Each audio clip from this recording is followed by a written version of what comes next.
Hello, I am Alphonso III, and this is Alphonso Speaks. I use this platform to promote the Conscious Conversation experience, which is a collaboration and movement that chooses love and enlightenment. A lot of times, what I say, what I say on this program may sound extremely idealistic, but in such a hostile, confrontational, ready to fight environment that we're in, anything that sounds positive and uplifting will sound idealistic. And most things that sound idealistic remain idealistic until they are brought into reality, until it's real. It was idealistic for those guys to want to fly an airplane, and everybody said they were crazy. And now people are flying all over the world. It was idealistic when the horseless buggy came out, or somebody was imagining and thinking about creating something to travel where you don't need a horse. And it was idealistic at first until the first horseless carriage or whatever came into fruition. So there are many things that start out sounding idealistic until you start applying the principles and actually believe in what it is you're saying and take action on what it is you're saying, and then it becomes a lot less idealistic and a lot more real. So I understand that a lot of what I might say may sound idealistic. However, I know that when I began implementing these things that I'm sharing with you, when I began implementing these things into my own life, they had a profound effect on how I move and how I handle myself. So if some of the things I say do sound idealistic to you, just know that if you begin applying these things to yourself and checking to see if they'll work for you, they just might be less idealistic. So the first thing I like to do is remind you that the Taste of the Caribbean Arts and Culture Connecticut Incorporated presents the Hartford, Connecticut's Taste of the Caribbean Jerk Festival on Saturday, August 1st, 2026. You know, that's downtown by the riverfront.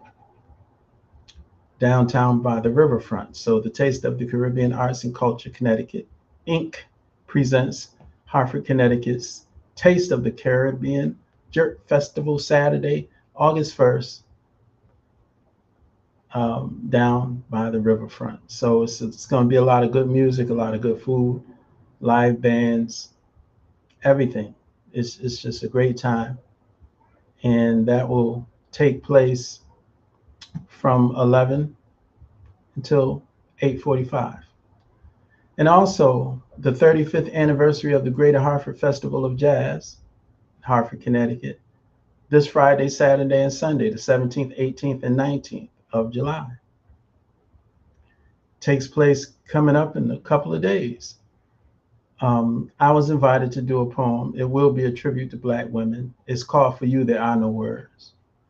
I personally think all women are special because they bring forth life and they help to bring up life in a society that if it wasn't for them, there would be no human life.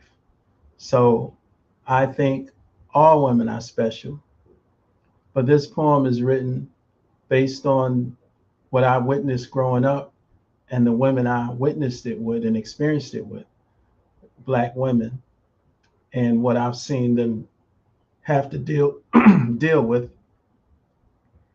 And for those reasons, I believe they deserve a tribute.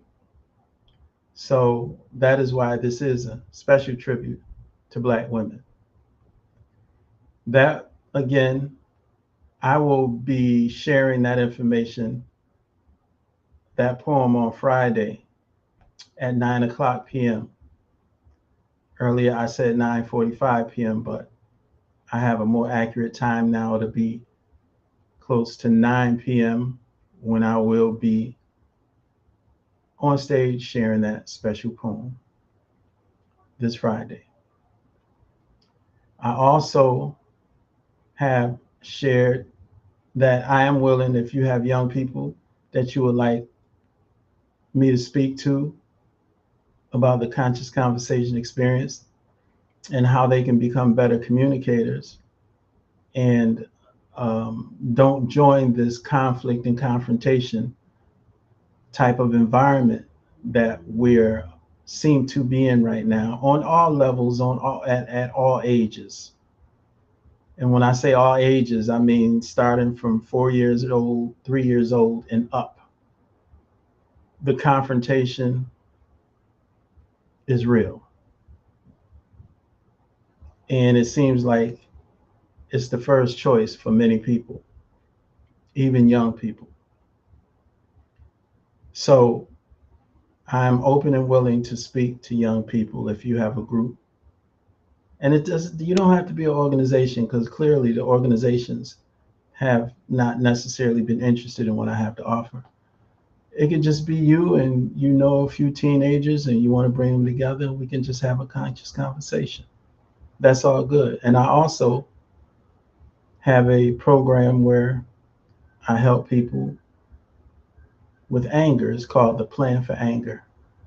And again, I don't claim to be a therapist or psychologist or psychiatrist or PhD or a doctor or any of that stuff. What I share is my own personal experiences to the best of my knowledge. And if it makes sense to you and works for you, that's beautiful. And if it doesn't, that's beautiful also, because everything is not for everybody. Our minds are like the details in a fingerprint. Everybody is different. So everything is not going to always work for everybody. So again, I'm open to talking to young people. I'm open to talking to adults too, talking to adults as well who have conflict issues and want to become better with dealing with those conflict issues. Um, I'm open to talking and sharing. And, at this point, I'm not asking you for any money or anything like that. You can inbox me and we can get together and have a conscious conversation. So, again, the conscious conversation experience is a collaboration and movement that chooses love and enlightenment. The key word is chooses.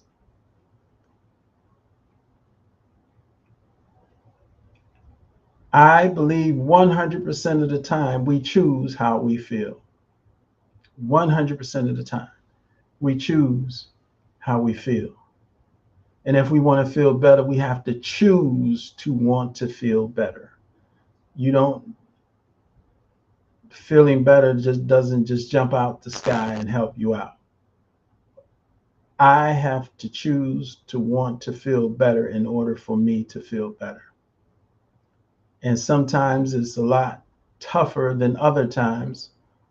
But at the end of the day, if somebody gave me a choice and said, would you rather feel good or bad? I would always say I'd rather feel good. And so the next question would be, well, why do I not choose to feel good at all times? And that's the big mystery. That's the big mystery because many of us choose to be angry and choose to be upset and choose to be disappointed. And so we have power to determine how we feel at all times. And no one said it's easy, but that doesn't mean it's not possible. And I just wanted to put that on the table as well. The conscious conversation experience is a collaboration and movement that chooses love and enlightenment. Resolution is the successful solving of a problem. We like to solve problems whenever it's possible, and that's what we shoot for. I am here to help myself and people around the world transform conflict into conscious conversation that leads to understanding, resolution, and enlightenment. What is a conscious conversation? A conscious conversation is a verbal interaction where we speak with the desire to understand. We ask questions and we share information. We take responsibility for our thoughts, words, and actions and control our prejudices and emotions, which, if left unchecked, will disrupt the goal of having a conscious conversation. The strength of a conscious conversation is its ability to inspire rather than manipulate. Ultimately, the conscious conversation experience is a pathway to understanding, resolution, and enlightenment. And as I always say, without the desire to understand, if there is no desire to understand, there can be no conscious conversation.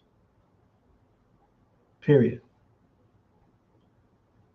And the daily warning that I share with people, I have learned that developing myself can lead to unnecessary challenges with insecure people who are intimidated by those who have a sense of self.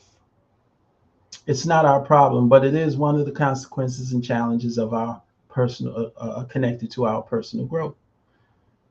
So as we continue to grow and evolve and develop our self-respect and self-love and self-responsibility, there are insecure people that may have some challenges with that. And we can't be naive. We have to apply our senses and be aware of these insecure people, because there's no telling how far they will go to F you up. And F you up they will. So we have to be aware when we're dealing with insecure people who have challenges with our desire to develop a sense of self, to grow, to evolve, to continue getting to next levels of understanding. So tonight, thoughts that I am willing to have a conscious conversation about. So tonight's thought that I am willing to have a conscious conversation about is this question. The question is, do I hold any person, place, or thing higher than I hold myself? Do I hold any person, place, or thing higher than I hold myself? That's a very important question. I will speak about me. I do not hold any person higher than I hold myself. Nobody gets that privilege. I have no heroes that are that big in my life where I'll hold them higher than I hold myself.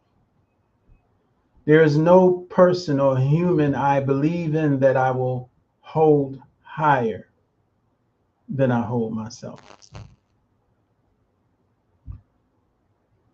The next closest thing or the next closest person that I will respect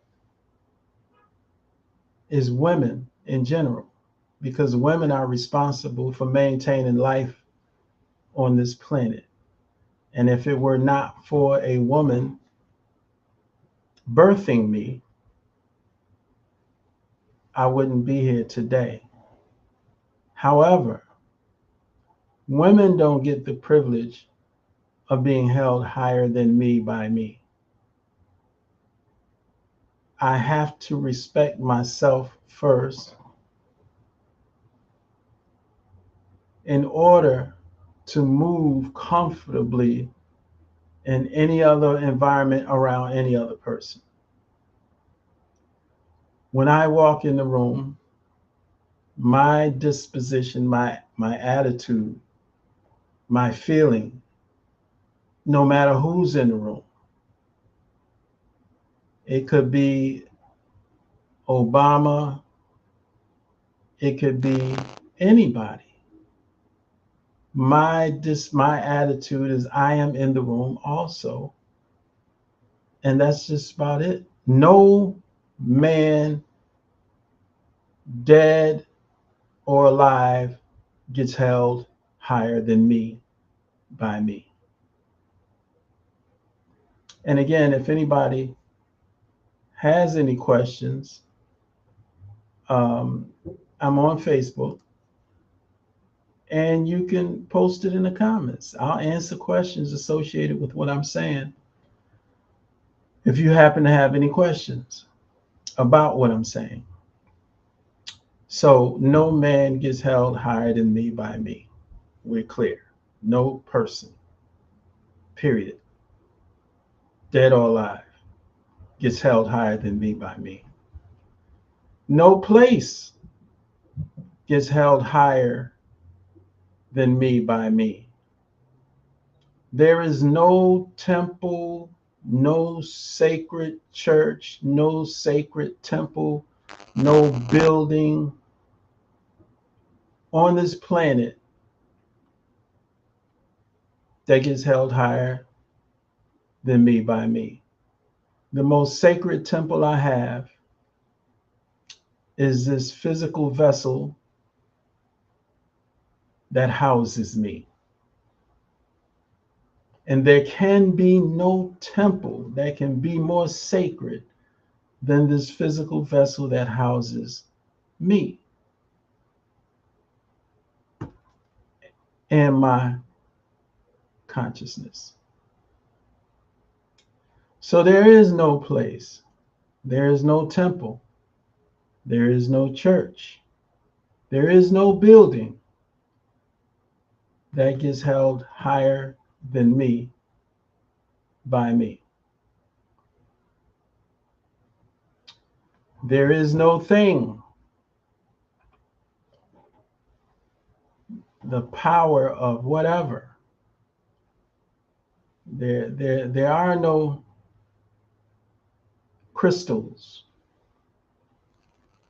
no candles, no oils, no scents. And what I mean by scents, I mean smells, no symbols, this unk. No thing gets held higher than me by me. So no, I hold no person, place, or thing higher than I hold myself. And that's period.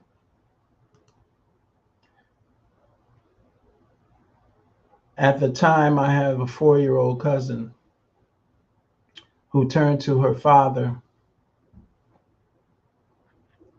and asked him a question. And I heard him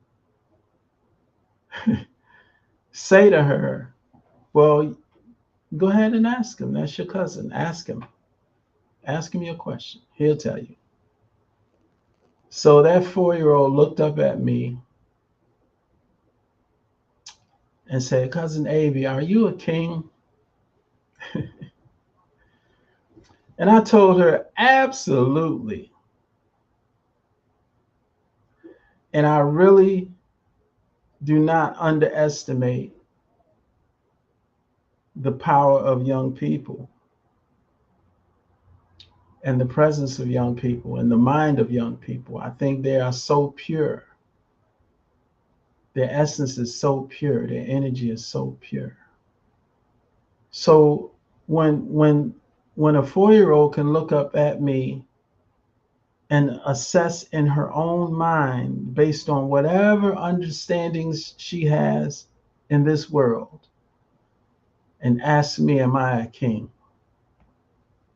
Absolutely. And I've been a king ever since. And my objective is to constantly carry myself like a king that I claim to be. And with that, comes great responsibility, self-responsibility. There's no room for me to blame anyone for anything in my life, because I know that the decisions that I have made are responsible for what I see before me as my life.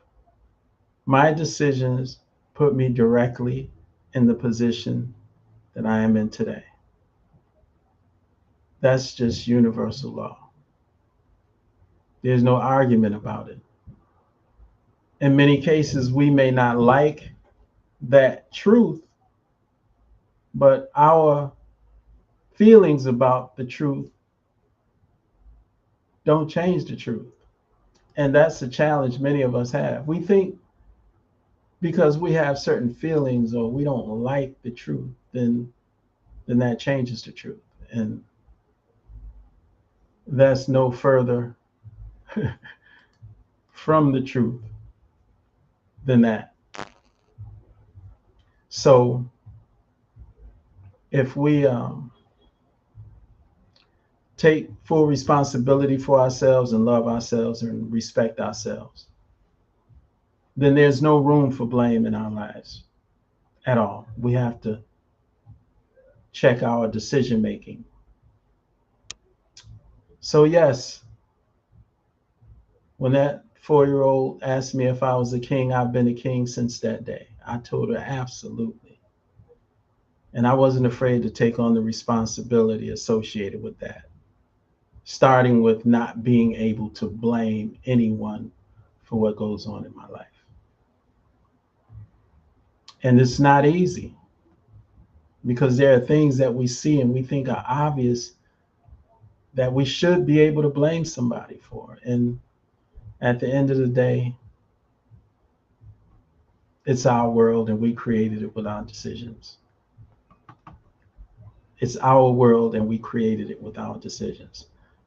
And as a matter of fact, I get confirmations all the time. You know, I could be walking down the street or I can be at an event and people will just refer to me as king, and not from a faddish sense of a new word different than my homie or homeboy.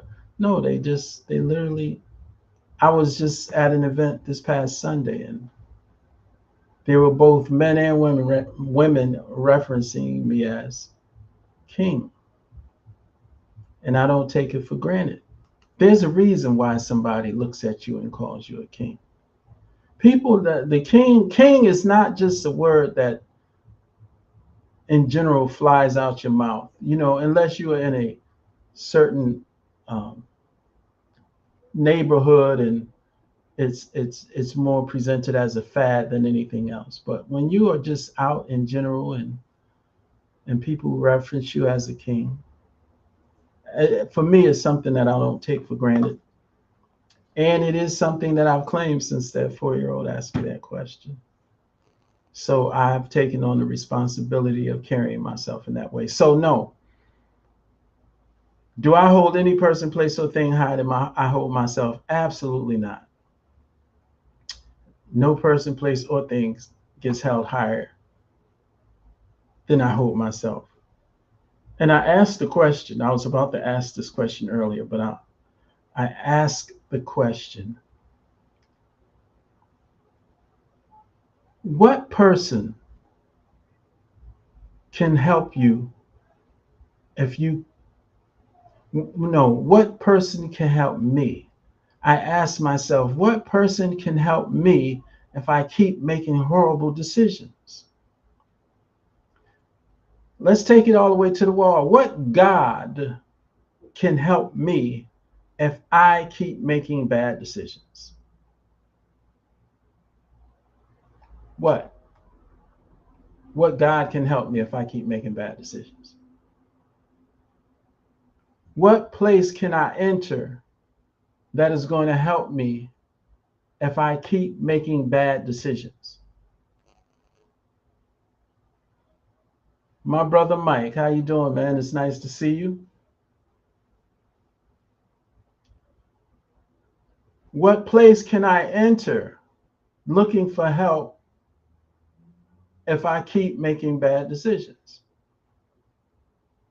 What thing can I hold sacred? The ankh or the cross or whatever, the stick we put under the, we have our shrines we put in our houses and all of that. How can that help us if we keep making bad decisions? Now, that's the question I have. Whatever your belief is, your religion, the book you believe in, if you're a Quran person, or if you're a Bible person, or if how can any of these books that I believe in, if I believed in these books, how could they help me if I keep making bad decisions? How can any scripture help me if I keep making bad decisions? So at the end of the day, ultimately, more than any person, place, or thing, it falls on me. That's why I have to be the top. I can't hold any of these things higher than I hold me. No person, no place, no thing can I hold higher than I hold myself, because none of these things can help me if I keep making bad decisions. And that's just the absolute truth. Can't argue with that. No matter what you believe in, you can do your meditation. I mean, I can meditate. I can have these daily affirmations. I can all of this stuff. And if I keep making bad decisions, none of that stuff is going to help me. Every when I go on YouTube, I can't go on YouTube without seeing a Tai Chi commercial. Tai Chi is not going to help me if I keep making bad decisions. I'm hoping you get my point. At the end of the day, we have to take, we have to have some self-love, self-respect, and self-responsibility. And we have to put ourselves first, because none of these entities are going to help us if we keep making bad decisions. So that was the thought I'm willing to have a conscious conversation about. Do I hold any person, place, or thing higher than I hold myself? For some of you who do, you have sacred temples and you have sacred things you put around your neck, and you have your affirmations and your scriptures and all of those things. If you feel like those things can overcome your bad decisions, well, let's talk about it eventually one day, because this is one of the subjects that's on the table. And the other question I put on the table, I put these different questions. I always talk about thoughts I'm willing to have a conscious conversation about. And in what ways do I make decisions that hurt me? So tonight's question, in what ways do I make decisions that hurt me?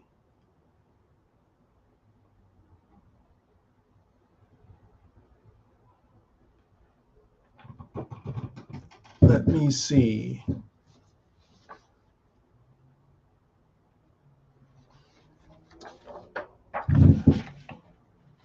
So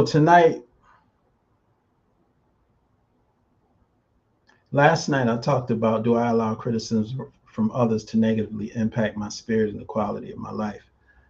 Tonight, I wanted to talk about love. That's what I wanted to put on the table.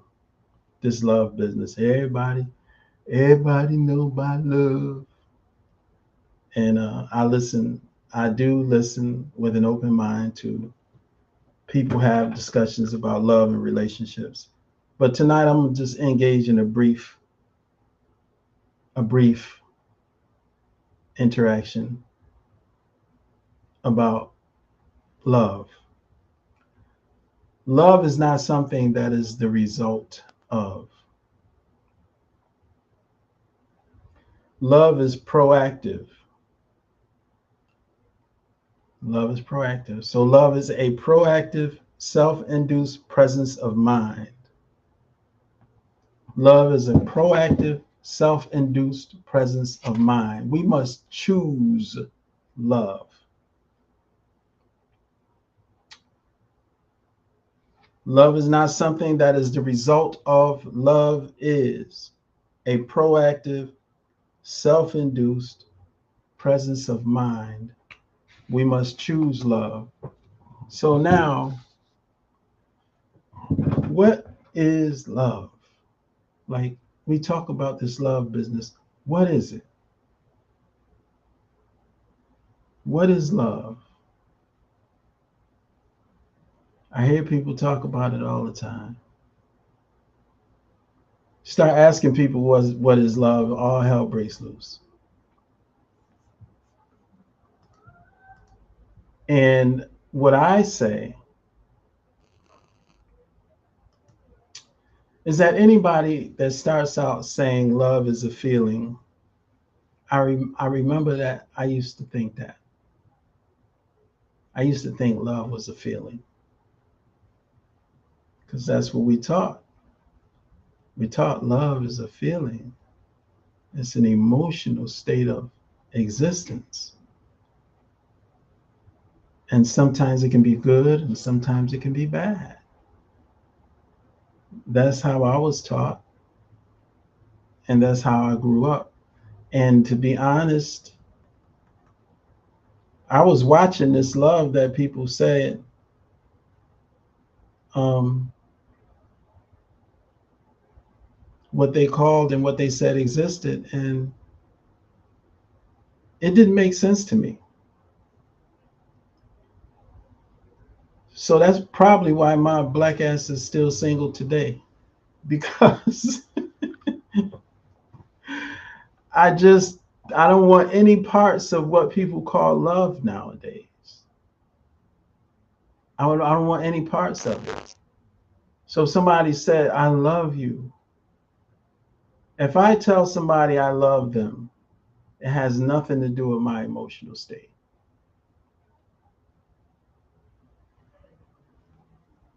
But when somebody says I love you, in most cases I've learned they're speaking from more of an emotional place. So now,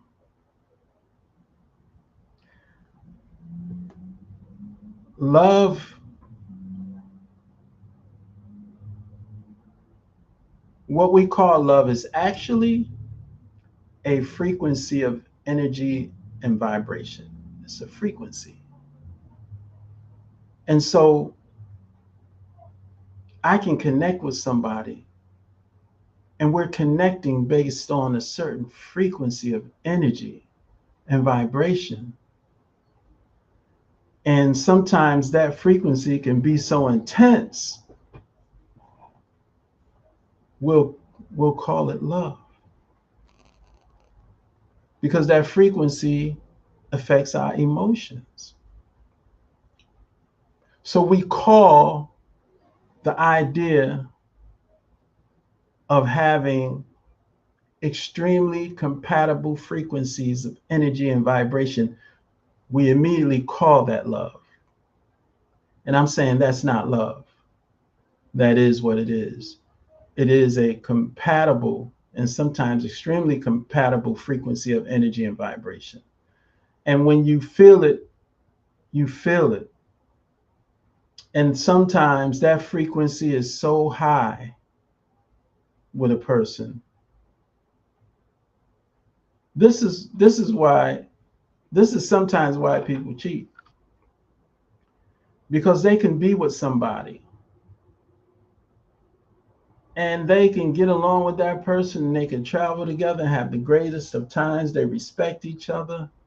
You know, they even like each other a lot. And they say they love each other. But when one of those people or the other all of a sudden find themselves in the same space with somebody with that extremely compatible frequency, that's a whole different thing. And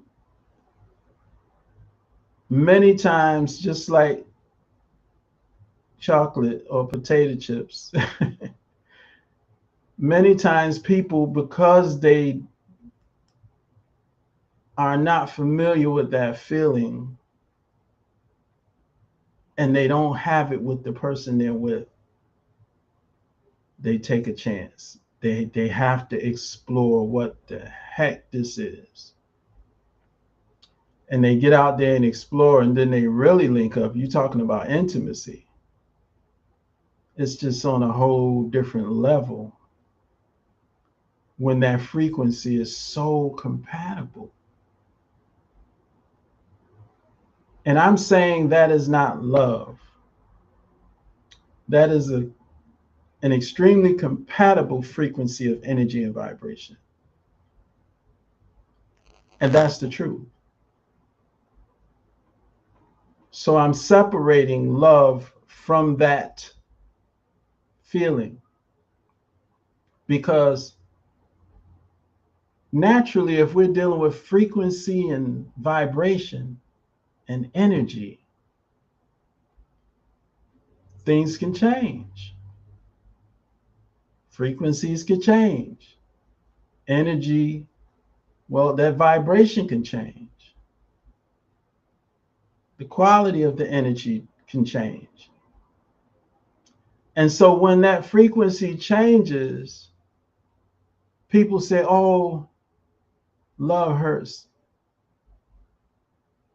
Love hurt me. Love didn't hurt you. Your refusal to accept the reality that the frequency changed for whatever the reason, and it couldn't reconnect, is just a real thing. It happens sometimes. But you think it's bad, it's love that went bad because you can't find that frequency anymore. It's not there anymore. Because frequencies change. Now let's talk about what love is. When you hear me talking about love, I want to tell you what I mean when I'm talking about love. I'm saying love has nothing to do with that over there that we identify as an extremely compatible frequency of energy and vibration. That's not love. That's what it is. That's some frequencies and energy and vibration and compatibility flying around, which also taps into our emotional state. That's what it is, and that's real. I'm not saying that's not real. I'm just saying it's not love. Love is over here on the other side, where we ask ourselves these 5 essential questions. And there's 2 things we have to fully accept before we ask these 5 essential questions. Now, I am getting into love. The first thing we have to fully accept is ourselves. Do I completely and wholly accept who I am and what I represent?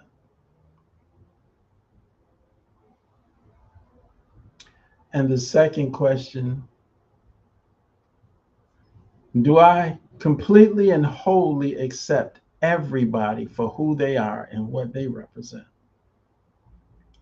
And see, these questions I'm talking about will help make life a lot easier, because I'm saying this is where the true love exists. And being able to accept somebody wholly and completely is not as difficult as we think it might be. What makes it difficult is we just refuse to accept what we see in front of us. It's almost like going outside and it's a blizzard, and then we stand there and refuse to accept that it's a blizzard and still go out there with our shorts and barefoot and get frostbite. It's no different. Refusing to accept a person for who they are is no different than refusing to accept it's a blizzard outside. And you keep saying, well, it's summertime. It can't be a blizzard. And it's big snowflakes and it's cold. But you just refuse to accept. That's what we do when we refuse to accept who a person is. And it makes life difficult. So we go out there freezing cold. And now we're upset because reality is not what we think it should be. That's the problem. So I'm saying these two things will make life much easier. Fully accept ourselves. Don't let anybody guilt, shame, blame us into having a problem with ourselves. Life was set up so that we're going to make some not so sexy decisions and make some mistakes. But we don't torture ourselves with those just bad decisions and mistakes. We learn from them and we continue moving forward with life and growing. So we fully accept ourselves, and then we fully accept everybody for exactly who they are and what they represent, and believe it. It'll make life easier because now we know how to move. So then there are these 5 essential questions. I'm talking about love. This is all love I'm talking about right now. This is where love was really located. Do I like myself? These are the 5 essential questions. Do I like myself? And to make it simple, can I get out of the shower, look in the mirror, and not have any complaints about myself? Just, okay, this is me, we're good, and do my thing. Or do I have a bunch of criticisms and complaints? If I can't accept me, it's impossible for me to like me.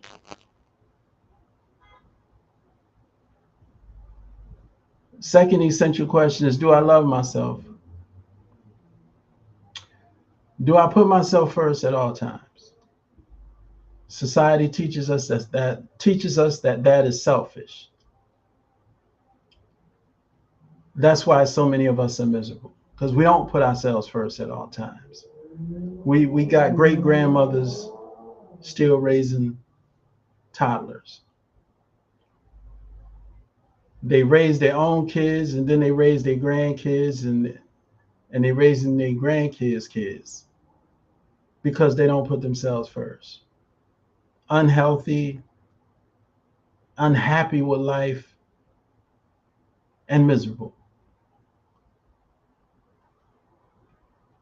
When you love yourself, nobody comes before you ever for any reason.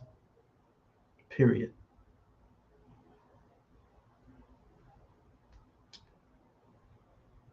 Essential question number 3. Do I respect myself?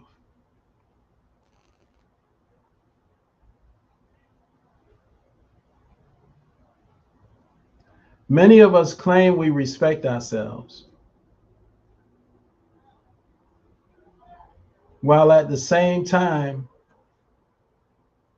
accepting things from certain people, even people in our lives that we live with, accepting things that we don't like.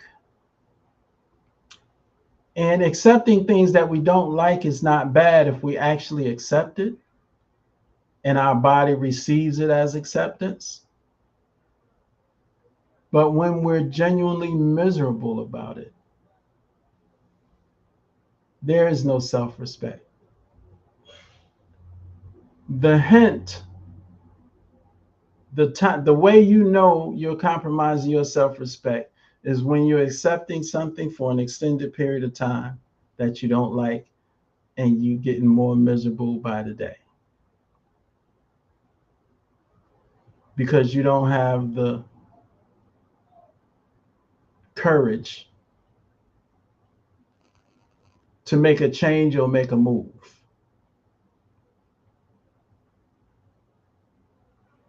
And when you have self-respect, you have to have the courage to make a change or make a move, because you've got to put yourself first from the standpoint of self-love. Self-respect, you got to be ready to make a change or make a move. You do not, I cannot live an extended period of misery for any reason. I can't think I like somebody and then accept something that's making me miserable. How can you possibly like somebody when you don't even have love for yourself? How can I like somebody and I don't even have love for myself? What do I have to give somebody in the like department if I don't have any love for myself in the love department? How does that work? So rather than be afraid to make a decision or make a move, make a plan, that's so much better than just continuing in misery. But even more than that, you have no self-respect. So, do I like myself? Do I love myself? Do I respect myself? Do I take full responsibility for myself? That means there's no blame to pass around. I don't blame anybody for anything. Somebody shows me something that caught me off guard. I might have a moment, but then I have to recover and accept them for who they are. I'll make a decision based on what I think somebody else might do or how I think somebody else might feel or whatever, and it doesn't work out. I can't blame anybody for that. I have to take responsibility for the decisions that I make at all times. So when we have self-responsibility, blame is almost never a part of our lives. These five essential questions, they're not easy. And the actions associated, but this is where the love is. This is where the love is. This is the only place the love is. In these five essential questions. Question number 5, do I know myself? See, when you like yourself, or when I like myself and I love myself and I respect myself and I take full responsibility for myself, then I give myself an opportunity to get to know myself. Because when I know myself, there is no reason, like there are women that know themselves to the extent they can be attracted to a man, they can really like how this brother carries himself, all kind of stuff, but they also see certain things that are unacceptable. And they're not mad about it or upset. When you know yourself, you almost want to bust out laughing because there are certain things that are so unacceptable, it's not even worthy of a conversation. And so some women are just smile and say, you are very nice and it's a beautiful thing, but no, it's you just not for me. I got to keep it moving. Men too, same thing. Man, you are so gorgeous. You just got so much going on, but when you know yourself, you deal with the truth and you accept the truth and you accept the fact that whatever it is, it's just something that you're not willing to compromise yourself for or lose your personal peace for. That's probably why my black ass is still single now. Because that's where I am, man. There's nobody worthy of me losing my personal peace. Um, but this is where the love is located. I'm trying to tell you. This is where the love is located in these 5 essential questions. Now, these 5 essential questions, how you answer them determines how you handle when the frequency changes. And when that frequency changes, because things were so intense, That's when you go to those 5 essential questions and you say, hey, get it together. Because this love over here I have, for me, is not willing to torture myself for a temporary frequency. Or even if it was an extended frequency and it lasted some years and things just changed. You got to accept the reality and keep it moving because of self-love, self-like, self-respect, self-responsibility, and self-knowledge. That is the love. Those 5 essential questions. Do I like myself? Do I love myself? Do I respect myself? Do I take full responsibility for myself? Do I know myself? That's where the love is. That other stuff is frequency of energy and vibration, and it could change at any time for whatever the reason. But love don't change. Love is not bad. Love is good all the time. Love is good all the time. When we're in the right area and understanding of what love is really about. Love is always good. Again, love is located in those 5 essential questions. I can't say it enough, but I will say it one more time. This is where the love is. Self-like, self-love, self-respect, self-responsibility, and self-knowledge. This is where love is located. That other emotional stuff is a frequency of energy and vibration, and many times it's extremely compatible. Sometimes it's just compatible, but it's compatible enough to bring about compatible emotions that feel good. But when that frequency changes, that's not love changing. That is frequency changing. Love is over here in the 5 essential questions that help you make the right decisions. You making decisions based on emotions, then the decisions are not going to be sexy in most cases. When you make decisions based on love, which is self-love, then those are where the best decisions come from. So as far as love, I wanted to talk about tonight. Love is over here in the 5 essential questions. Frequency of energy and vibration is over here in our emotional state. And when the frequencies change, this is when we have to actually depend on love so that we can make good decisions about the fact that the frequency done changed. So I hope I explained it in the best way possible. But love, this love that we be running around here in Valentine's Day, is, and I'm not trying to make fun of anybody, but people are convinced of this hallmark love we're involved in. People really believe this is love.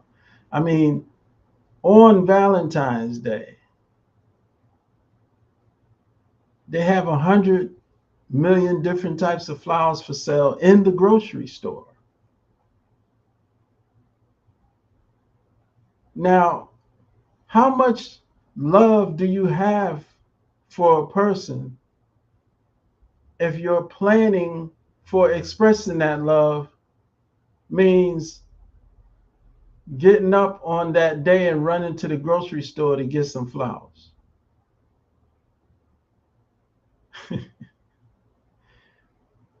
This form of love keeps us miserable. Trust me when I tell you.